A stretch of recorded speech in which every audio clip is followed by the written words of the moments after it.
রাজবাংলা ব্যাংকের শাখা উপশাখা agent banking পয়েন্টে মেয়াদি আমানত করে 3 মাস, 6 মাস, 1 বছর, 2 বছর, 3 বছর মেয়াদকালের জন্য আপনারা এফডিআর অ্যাকাউন্ট করতে পারবেন। এই মেয়াদকাল অনুযায়ী আপনারা যদি যে কোনো পরিমাণ টাকা জমা রাখেন, মেয়াদকাল শেষে কত টাকা পাচ্ছেন এ টু জেড ক্যালকুলেশন সহ আমরা এই ভিডিওতে আলোচনা করার চেষ্টা করেছি। রাজবাংলা ব্যাংকে মূলত মাসিক মুনাফা হিসাব চালু করা যায় না, এটা আপনারা সকলেই মনে রাখবেন। রাজবাংলা ব্যাংকে শুধুমাত্র মেয়াদি আমানত চালু করা যায়। মেয়াদি আমানতে আপনি সর্বনিম্ন জমা রাখতে পারবেন 50,000 টাকা থেকে শুরু করে সর্বোচ্চ যে কোনো পরিমাণ টাকা। এবং আপনি যদি এই এফডিআর অ্যাকাউন্টটি চালু করতে চান, ডকুমেন্টস হিসেবে কি কি লাগবে সেটা আমরা একটু দেখি। আবেদনকারী অর্থাৎ যার নামে এফডিআর করবেন তার 1 কপি ছবি, আবেদনকারীর ন্যাশনাল আইডি কার্ডের ফটোকপি, নমিনির 1 কপি ছবি, নমিনির ন্যাশনাল আইডি কার্ডের ফটোকপি, টিন সার্টিফিকেট এবং রিটার্ন স্লিপের ফটোকপি। এখানে বলে রাখি, রিটার্ন স্লিপ এবং টিন সার্টিফিকেট হচ্ছে 10 লক্ষ টাকা এবং তার উপরে গেলে বাধ্যতামূলক। এর নিচে আপনি টিন সার্টিফিকেট দিতেও পারবেন, না দিতেও পারবেন। সেক্ষেত্রে ট্যাক্স কী কী কর্তন করা হবে সেটাও আপনাদেরকে ক্যালকুলেশন করে দেখাবো। রাজবাংলা ব্যাংকে আপনি যদি অ্যাকাউন্ট খুলতে চান, সেক্ষেত্রে কিছু গুরুত্বপূর্ণ বিষয় অবশ্যই আপনাদেরকে মাথায় রাখতে হবে। সেটা হচ্ছে অ্যাকাউন্ট খুলতে হবে আপনার সেভিংস অ্যাকাউন্ট। অ্যাকাউন্টে মুনাফা নেওয়া যাবে। যে টাকাটা এফডিআর করে রাখবেন এই টাকার পরিবর্তে আপনি 90% লোন সুবিধা পাবেন এবং ক্রেডিট কার্ডও নিতে পারবেন। টিন সার্টিফিকেট থাকলে আপনি 5% মুনাফা বেশি পাবেন, অর্থাৎ যে রেট রয়েছে সেই রেট থেকে 5% বেশি লাভ আপনাকে প্রদান করবে রাজবাংলা ব্যাংকের পক্ষ থেকে। এবার আসি আমরা 1 থেকে 10 লক্ষ টাকার ক্যালকুলেশনটা দেখব যে আপনার মেয়াদকাল শেষে আসলে কত টাকা পাচ্ছেন। যদি রাজবাংলা ব্যাংকে 1 লক্ষ টাকা 3 মাস মেয়াদকালের জন্য রাখেন তাহলে পাবেন 1750 টাকা। 6 মাস মেয়াদের জন্য রাখলে 3550, 1 বছর মেয়াদকালের জন্য রাখলে পাবেন 7200 টাকা। 2 লক্ষ টাকায় আপনি 3 মাস মেয়াদি রাখলে পাবেন 3500 টাকা। 6 মাস মেয়াদি রাখলে পাবেন 7100 টাকা। 1 বছর মেয়াদি রাখলে 14400 টাকা লাভ পাবেন। 3 লক্ষ টাকা যদি আপনি রাজবাংলা ব্যাংকে এফডিআর করেন, 3 মাসের জন্য রাখলে 5250 টাকা। আপনি যদি 6 মাসের জন্য রাখেন 10650 টাকা। 1 বছর মেয়াদি রাখলে 21600 টাকা লাভ দেওয়া হবে।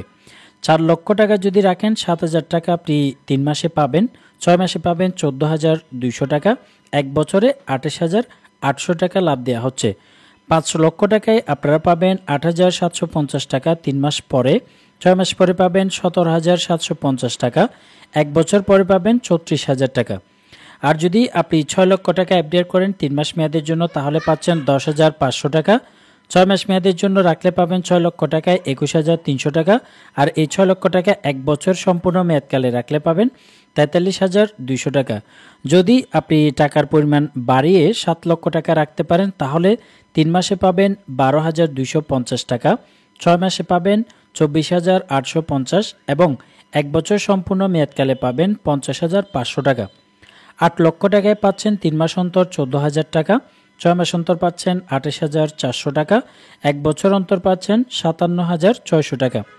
আর যদি আপনি 9 লক্ষ টাকার এফডিআর করেন রাজবাংলা ব্যাংকে 15750 টাকা দেওয়া হচ্ছে 3 মাস অন্তর, 6 মাস অন্তর পাবেন 31950 টাকা, 64800 টাকা পাবেন 9 লক্ষ টাকায় 1 বছর সম্পূর্ণ মেয়াদকাল শেষে। এবং 10 লক্ষ টাকা যদি এফডিআর করে রাখতে পারেন তাহলে 3 মাস অন্তর পাবেন 17500 টাকা, 35500 টাকা পাবেন 6 মাস অন্তর এবং 1 বছর সম্পূর্ণ মেয়াদকাল শেষে 10 লক্ষ টাকায় পাচ্ছেন 72000 টাকা। এটা হচ্ছে আমি 3 মাস, 6 মাস এবং 1 বছর মেয়াদকাল পর্যন্ত এখানে দেখানো হয়েছে। বাকি যে 2 বছর এবং 3 বছর মেয়াদকালে যদি আপনারা রাখেন সেক্ষেত্রে কত টাকা পাবেন সেটা আপনারা নিজেরাও ক্যালকুলেশন করতে পারবেন। তবে এখানে যে রেট বলা হয়েছে, অর্থাৎ যেটা অঙ্কের পরিমাণ দেখানো হয়েছে লাভের পরিমাণ, সেটা হচ্ছে ট্যাক্স কর্তন করার আগে। এখান থেকে আপনি যদি ট্যাক্সের কোনো ডকুমেন্টস দিতে না পারেন তাহলে 15% সরকারি ট্যাক্স কর্তন করা হবে। 15% সরকারি ট্যাক্স কেটে আপনি 1 লক্ষ টাকায় কত টাকা পাচ্ছেন সেটাও ক্যালকুলেশন করে দেখাচ্ছি। 3 মাস অন্তর হিসাব করা হয় 1750 টাকা দেওয়া হবে।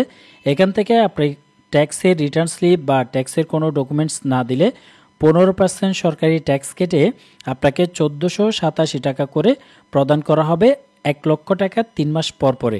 এভাবে করে বর্তমানে আপনারা ডাচ বাংলা ব্যাংকে ফিক্সড ডিপোজিট অ্যাকাউন্ট করতে পারবেন। বর্তমান রেট অনুযায়ী 7%, 7.10 এবং 7.20% হারে আপনাদের লাভ দেওয়া হচ্ছে ডাচ বাংলা ব্যাংকের পক্ষ থেকে। ডাচ বাংলা ব্যাংকে আপনি কি পরিমাণ অ্যামাউন্ট এফডিআর করতে চান সেটা আমার কমেন্ট বক্সে জানাবেন, আমি আপনাদেরকে ক্যালকুলেশন করে রিপ্লাই দেওয়ার চেষ্টা করব।